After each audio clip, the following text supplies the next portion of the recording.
Children's Types by Douglas M. Borland, Condition Group 2. The pioneer of homeopathy, Dr. Douglas Morris Borland, explained 6 basic homeopathic medicines for poor physical and mental growth of children in his book, Children's Types. His way of explaining medicines is unique and very interesting. In this chapter, he included 6 medicines: Baryta carbonica, borax, Natrum muriaticum, sepia, Aurum metallicum, and Carbo vegetabilis. We have read and understood basics of 2 important medicines, namely Baryta carb and borax. Now I am going to read next 4 important medicines: Natrum muriaticum, sepia, Aurum metallicum, and Carbo vegetabilis. Natrum muriaticum. In the children, the majority of natrum mure cases are rather undersized and underweight.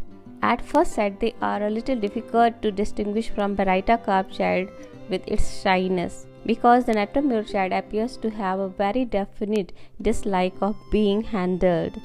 It has a very definite dislike of being interfered with and is liable to burst into tears, which is not unlike the shy, terrified reaction of Baryta carb child. But on closer investigation, the reaction is quite different. It is not shyness in natrum mure, it is much more a resentment at being interfered with. The natrum mure child cries, but cries much more from rage than from terror. You can very often stop the natrum mure child's crying if you are sufficiently firm, but try to soothe it and it gets worse. Natrum mure child will be nearly in convulsions with screaming when its mother tries to soothe it, whereas as soon as left alone, it will settle down and sit in a corner and watch you. The Baryta carb will sit in a corner and play with anything within reach. It has entirely different mentality. Another thing which distinguishes natrum mure from Baryta carb is that though they both tend to be awkward in their movements, the Baryta carb child is awkward because of incoordination. It is clumsy. But the natrum mure child knocks things over because it is in too big a hurry. There will be a history of delayed development in natrum mure child, particularly that the child was slow in learning to speak. It may also have been slow in starting to walk, but that is not nearly so constant. Often the natrum mure child's speech is faulty, but it is much more a difficulty in articulation than a lack of mentality as in the Baryta carb child. The next characteristic of natrum mure child is that it is probably small and underweight. In contrast to Baryta carb, where there are a mass of enlarged cervical glands, the typical natrum mure child may have very small, shorty, enlarged cervical glands in a thin neck. The Baryta carb type have a chain of quite large glands running down the anterior border of the sternomastoid. The natrum mure children have small, shorty glands at the back of the neck, and the neck itself is rather skinny. The natrum mure child does not tend to run to the same degree of crusty skin eruptions as the Baryta carb child. Natrum mure cases get an eruption restricted to the margin of the hair rather than spreading over the whole scalp. There is not the same tendency of salivation in the natrum mure child, and instead of the small patches found in a borax mouth. In natrum mure, the tongue is sensitive and is red places and white in places, not with the little white vesicles of borax types, but with the irregular mapping which is associated with natrum mure either in children or in adults. As the natrum mure children grow older, they develop school headache. When under pressure, working too hard, attempting to concentrate too much, they get headaches. The headaches are almost identical with the Baryta carb headaches. They are frontal headaches with the same feeling, pressure down over the eyes, and they are brought on by intense effort, particularly mental effort. The temperature reactions in natrum mure are definitely different from those of Baryta carb. In natrum mure, often the child is chilly, sensitive to draughts, will shiver from a change of temperature, and will start sneezing from a change of temperature, but he is very sensitive to heat, stuffiness particularly, and to exposure to the sun, and is very liable to develop a sun headache. The majority of these natrum mure children have a definite salt craving. It is most unexpected that children should have the excessive desire for salt recorded in the Materia Medica, but in practice one meets case after case in which there is a very definite salt craving in these children. They will steal salt as other children would steal sugar. Another thing to look for in children needing natremur is a very marked tendency to develop hangnails. Split up the side of the nails, which are extremely sensitive, very painful and very difficult to heal. It is a small point, but it is quite useful in practice. A distinguishing point is the appearance of the skin. Typical Paraita carp children usually have very little color. They are shallow, rather earthy looking. Borax children often have considerably more color in the cheeks. The skin is a little more yellow, not quite so earthy looking, and a shade more inelastic, thick and greasy. Natremur children probably are a little darker, still they flush a little more easily. They perspire a little more easily, and there is a slight increase of the greasy appearance. Sepia. When considering skins, the next possibility is sepia, which has the same kind of shallow, greasy skin. And sepia is a drug which is far too much neglected in the treatment of children. The outstanding feature of sepia: children in their negative attitude is everything. They tend to be depressed, moody, indolent, disinclined for work, and not even interested in their play. If they push, they are liable for sulk or weep. They are usually nervy children, scared of being alone, very often afraid of dark, and yet they dislike being handled. Very often they have a definite dislike of going to parties, and there is a point which is sometimes confused with Baraita carb, a dislike of playing with other children. It is the thing that later develops into the typical sepia dislike of meeting friends, and is often confused with Baraita carb dislike of people altogether. But mostly it is pure indolence in the sepia children, and once they get to a party they are perfectly happy. The next point is that these sepia children, although so lazy and indolent, are definitely greedy, should always be considered for definite greedy child. Another thing that is common to sepia children is that although they loathe to go to a party, when they get there and start dancing, they wake up at once and are perfectly happy. It is astonishing the effect of dancing on sepia children. The heaviest, dullest child, when dancing at a party, will become an entirely different being, will suddenly come alive. It is a useful tip, and the parents may give it when asked.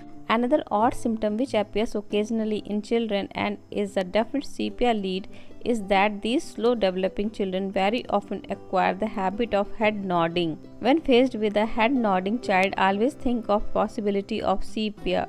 Do not dash off at once to one of the typical chorea drugs. Various other points are purely common in sepia children. For instance, they are nearly always constipated, and associated with this is usually a tendency to enuresis. And one thing which is very constant in sepia children is that the enuresis takes place early in the night. Usually, if these sepia children are lifted about 10 p.m., they remain dry the rest of the night. It is in their first sleep that they lose control. At the later is in the sallow, dull, greedy, locked up child, there is history she is developing fainting attacks, and these are induced by standing or by taking up any fixed position in a closed atmosphere. Standing in school, standing in church, kneeling in the church, the sepia child is very often liable to faint. All these children, like all sepia patients, are sensitive to cold, are particularly sensitive to weather changes, and the typical sepia child will develop a cold from changes in the weather, apparently without any contact with infection. Another useful lead towards sepia in children is that they are very often upset by milk. If a sepia child gets a digestive upset and is put a milk diet, he will certainly become constipated. Associated with their shallow, greasy skin, sepia children tend to sweat profusely and are liable to develop very itchy skin without much sign of an eruption and without comfort from scratching. Aurum metallicum. With this shallow, dispirited, sluggish type of child, With that depressed negative attitude, one should always consider the possibility of gold, aurum metallicum, or one of the gold shards. The typical aurum child is always an underdeveloped child. It is not so much a question of undersize and underweight as that it simply does not grow up. The typical aurum child is of 5 years of age is probably about the level of 3 years old. The majority of cases needing aurum are boys, and in majority of these cases there has been some failure of development. An undescended testicle, a very poorly developed scrotum, something which indicated that the child was slow in developing even if developing satisfactorily. It is a type of symptom for which one might consider Brighta carb. Aurum children always give the impression of being lifeless. They are always low-spirited, rather miserable, lifeless, and they are absolutely lacking in go. They have no initiative at all and give the impression of finding everything a frightful effort. The report from school is that they are backward and that they have very poor memories. One of the odd things about them is that, in spite of being dull, depressed, miserable, lifeless sort of creatures, they do respond to contradiction. The child has no go in him, and he makes some statement which is contradicted, and he flies into an absolute rage. It is the one thing that stirs them up. Another constant factor which is rather surprising in this type of child, despite the impression of being sluggish, is that have a weird hyperesthesia to pain. They are terrified of it and extremely sensitive to it. And in spite of their sluggishness, they are very sensitive to noise and have a very acute sense of taste and smell. They are liable to very persistent, very troublesome catarrh. They have very definite infected hypertrophied tonsils, practically always with a lot of offensive secretion in the tonsillar crypts. They get hypertrophied adenoids, again with very offensive nasal discharge. With this, they have get attacks of acute otitis with perforation of eardrum and very often a stinking, purulent ear discharge. If they are forced to exert themselves, very easily get out of breath, and suffocative attacks with acute difficulty in breathing without any obvious physical cause. Another odd characteristic of the aurum children is that they are frightfully sensitive to any disappointment. They will grieve over it for days, quite out of all proportion to the normal child's reaction, and associated with that is the other typical aurum symptom, that the child sobs in his sleep without waking up, and apparently without having been distressed the night before.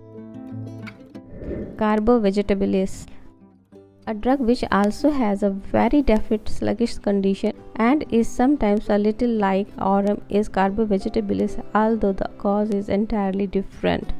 Carbo-veg children are definitely sluggish, but it is more a physical than mental sluggishness and results from physical stagnation, not from any lack of brain capacity. They are slow in thinking, they are dull mentally, they have a slow reaction time, and they are lacking in go of any kind. They are very easily discouraged, rather dispirited, miserable sort of children, and if they are pushed, they become peevish.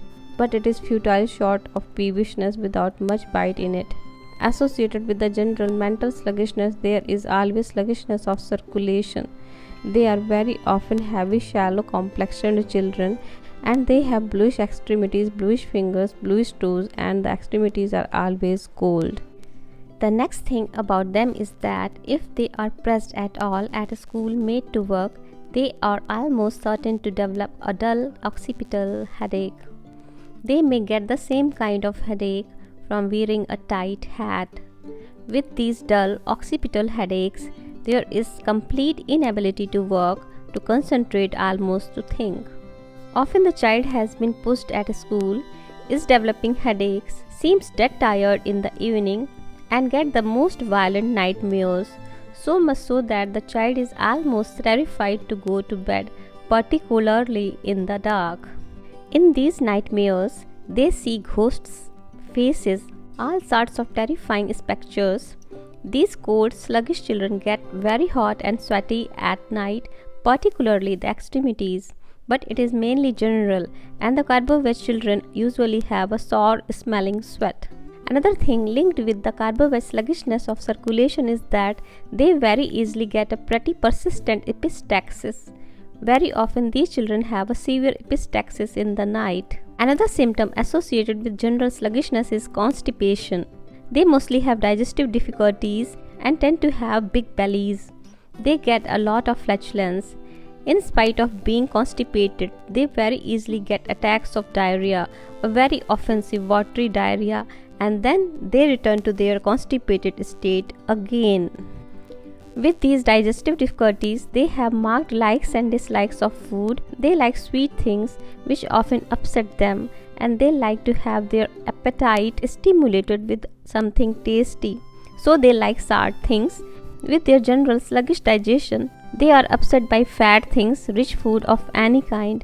Very often they develop a definite aversion to fat and frequently have a marked aversion to milk.